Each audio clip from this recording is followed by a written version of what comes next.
mereka harap.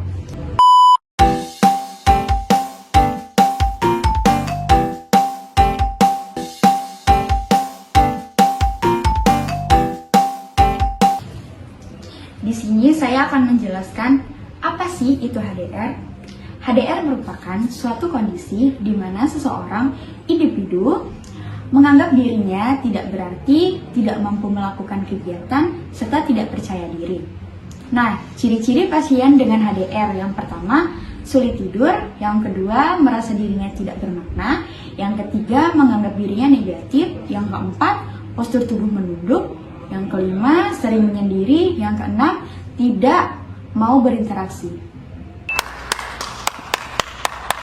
Kegiatan SP1 dengan pasien HDR. 1.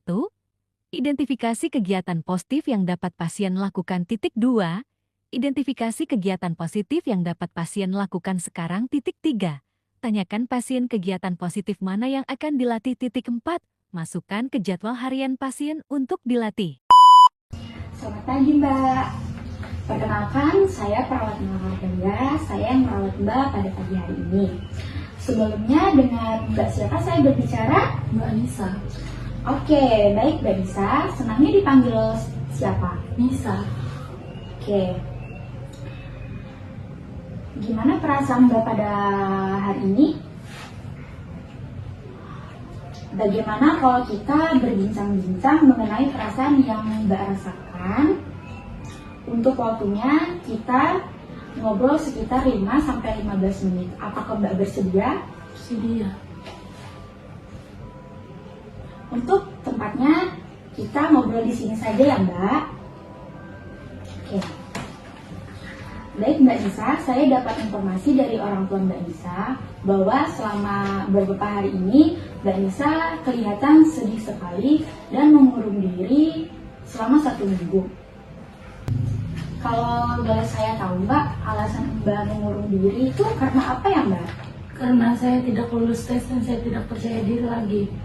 Oh baik Mbak, jadi penyebab Mbak mengurung diri itu karena Mbak tidak lulus pendaftaran. Oke Mbak, jadi Mbak Nisa ini masih bisa loh ngelakuin aktivitas sehari-hari di rumah supaya Mbak tuh bisa percaya diri lagi, begitu. Oke Mbak Nisa punya hobi atau kebiasaan yang sering dilakukan di rumah. Baik Mbak, di sini Mbak Nisa bisa menuliskan 5 hobi atau kebiasaan yang sering dilakukan di rumah. Ini Mbak. Iya. Tulis di sini ya Mbak.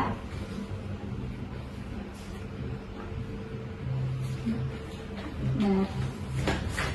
Oke Mbak Nisa, saya sebutkan ya Mbak. Yang pertama itu ada membersihkan tempat tidur, yang kedua menyapu, yang ketiga memasak, yang keempat menyanyi, yang kelima ibadah. Wah luar biasa sekali ya Mbak. Ini 5-limanya yang Mbak tuliskan adalah faktor positif yang luar biasa. Dari sini Mbak Nisa bisa melakukan satu aktivitas yang bisa melakukan sekarang.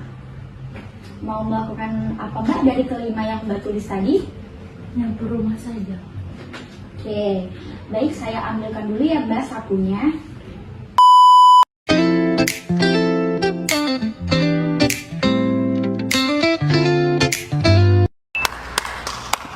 Baik Mbak Nisa, kita tadi sudah mempraktekkan hal-hal yang Mbak lakukan dalam kegiatan Mbak sehari-hari. Nah, jadi nanti Mbak saya buatkan kolom. Ini tugas buat Mbak Nisa.